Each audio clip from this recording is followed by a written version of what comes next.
Hi everybody, I'm Victor Brick and welcome to September's Good Old Uncle Vic.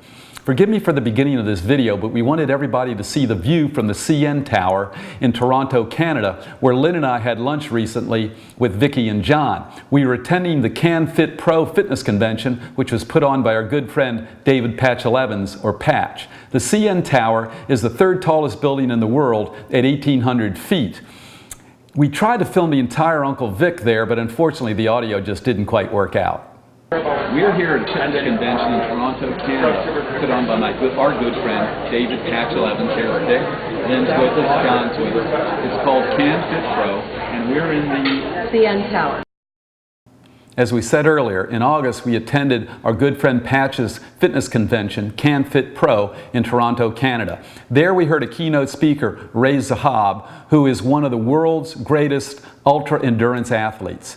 Ray Zahab ran across the Sahara Desert with two other individuals. 111 days, 4,600 miles, 41 miles a day, every single day, and only 2 showers. That was in 2007. I'm sorry, yes, 2007. In 2009, he ran to the South Pole, 33 days to the South Pole. And in 2004, he won his first ultra-marathon event that he entered, the Yukon Arctic Ultra, 90 miles in February in the Yukon in the frozen snow, pulling a sleigh behind him.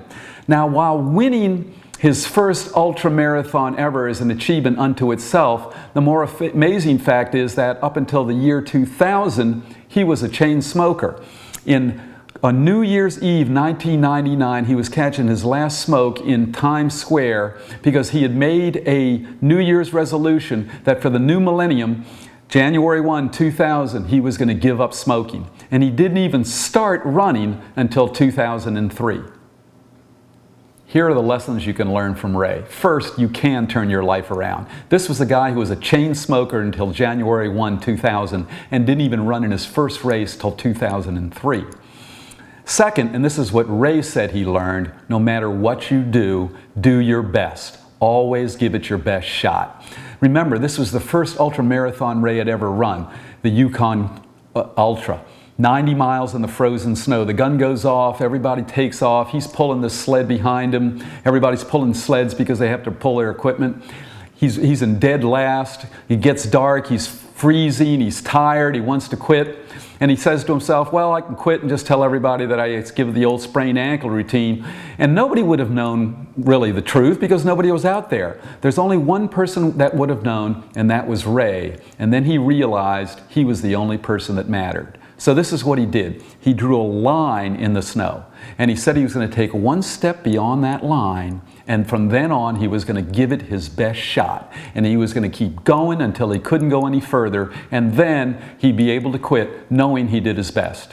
And he said at first he was feeling the frostbite and the fatigue was setting in, the cold was almost unbearable, but after a while his body started getting used to it, and as the dawn started coming up he started feeling the surge of energy and he started actually running.